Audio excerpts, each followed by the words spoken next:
SCP-022. The Morgue. Object Class Euclid. Special Containment Procedures. A vault door has been installed following Incident 022-827. To seal SCP-022, it is to remain locked at all times, with the sole exception being the appearance of an instance of SCP-022-1.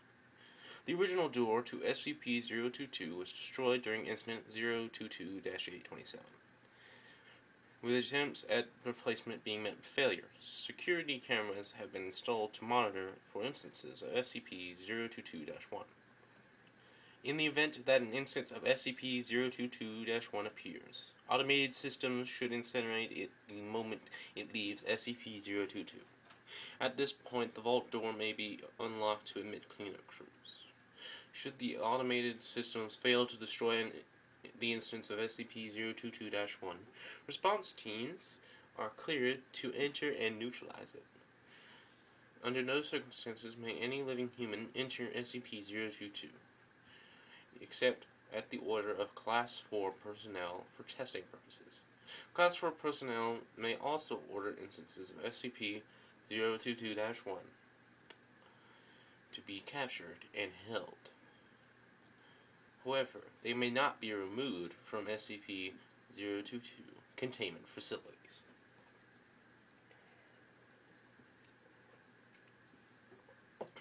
Description: SCP-022 is a morgue in the basement of Redacted Hospital in Great Britain. Until 1980 blank, there were no reported anomalous occurrences within the morgue. Reports of strange activity were first received in November of 1980 blank. The area was soon quarantined by the Foundation, with an official story being released that the entire building had been condemned. The reason for the sudden manifestation of its strange properties remains under investigation. Periodically, a random drawer within the morgue will open to reveal a cadaver under a covered sheet. After approximately 6 minutes open, the cadaver will animate in an attempt to leave the morgue. At this point, the cadaver will be given the designation SCP-022-1. In some cases, the cadaver will be too damaged or decomposed to successfully exit SCP-022, or even rise from the table it lies on. In this case, SCP-022-1 will typically struggle and twitch on the table until expiration occurs. Should an instance of SCP-022-1 expire while remaining on the table slides back into the drawer, which then shuts. Reports indicate that the scent of burnt tissue is evident immediately following such an event. The energy source that sustains instances of SCP-022-1 is currently unknown. Instances do not breathe, eat, or sleep, and their bodies produce no heat. Analysis of SCP-022-1 following experimentation has discovered no abnormal organs or chemicals present. They appear to be fully human cadavers. Instances also possess physical strength that exceeds that of normal humans.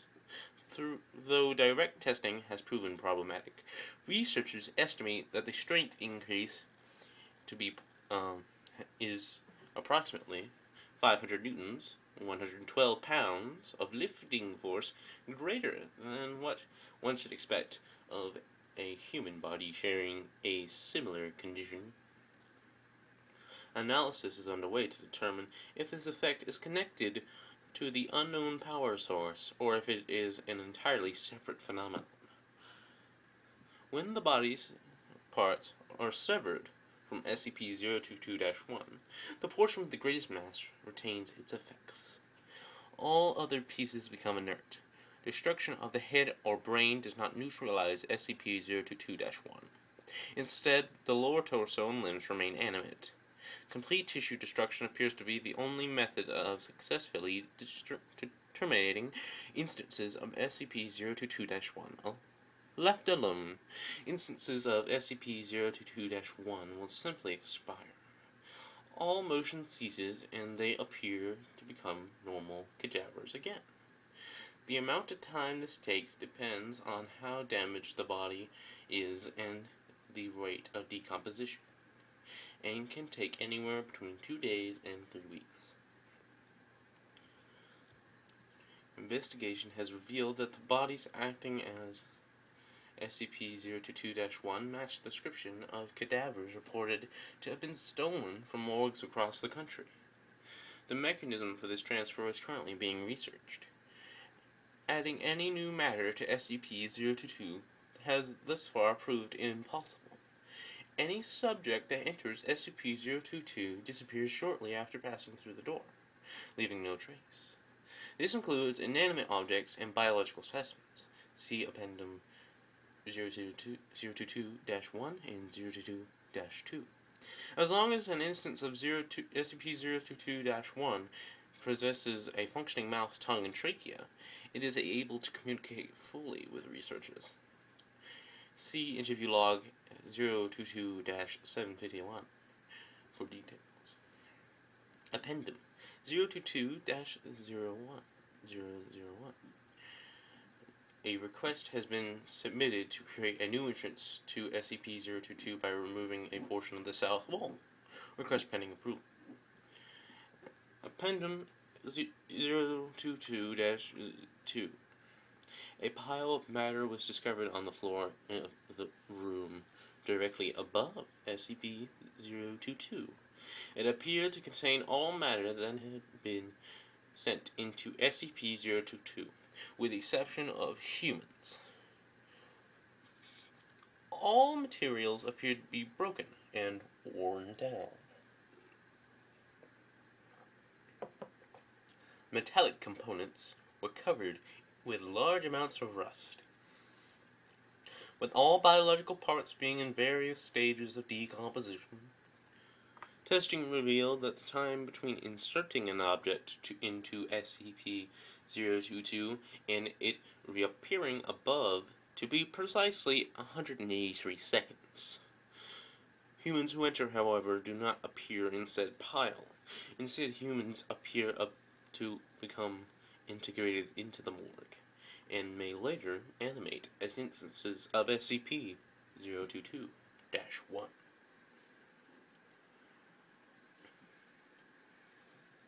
Interview Log 022-751.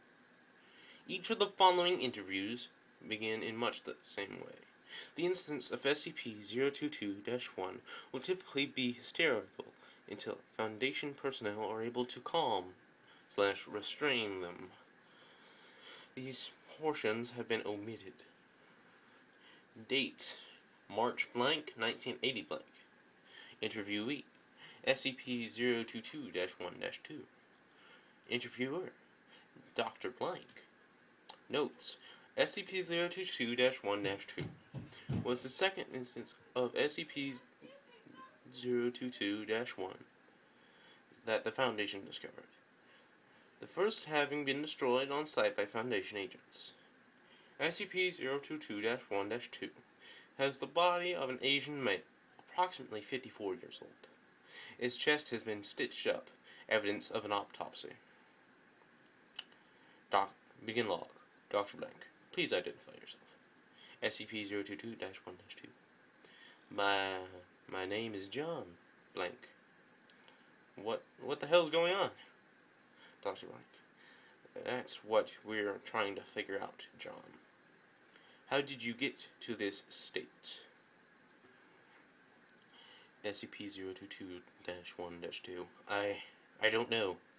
I was driving my car, coming from home, never mind. I was driving, and I crashed. Dr. Blank, then what happened? SCP-022-1-2. Nothing! I woke up here. Please, this has to be unintelligible. Dr. Blank, so you remember being in a car accident, then woke up here in the morgue. Do you have any idea how you got here? SCP-022-1-2. I didn't get here. Don't you get it? This isn't me, I'm not me. What do you mean, you aren't you? At this point, SCP-022-1-2 became severely agitated and had to be physically restrained. This required 6 agents, due to the strength increase associated with the instances of SCP-022-1. Eventually, SCP-022-1-2 was calmed, and the interview proceeded.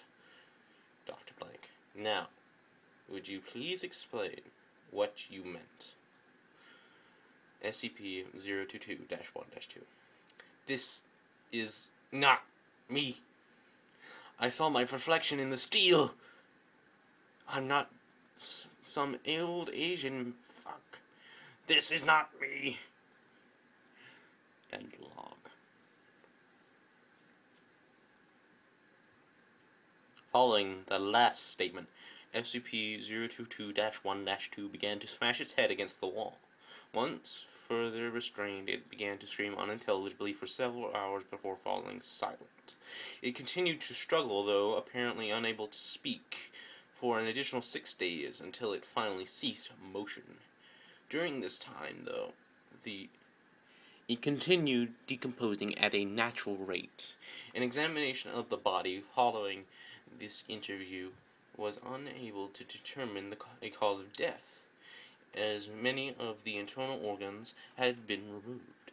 The only injury that did not appear to be a result of previous surgery/autopsy was a damaged trachea. Date: March blank, 1980 blank. Interviewee: SCP-022-1-2. Interviewer: Dr. Blank. Notes: SCP-022-1-2 animated shortly after D5619 was sent into SCP-022 and subsequently disappeared. SCP-022-1-5 had the body of an approximately 12-year-old female, missing its right arm and a large portion of its torso. Following the incident with SCP-022-1-3, all instances of SCP-022-1 are physically restrained before being introduced to valuable personnel, with SCP-022-1-5 being no exception. Begin log. Dr. Blank, please state your name. SCP-022-1-5. What the fuck did you do to me? Dr. Blank, please state your name. SCP-022-1-5. What the fuck did you do to me? Dr. Blank, we have done nothing to you. Now please state your name.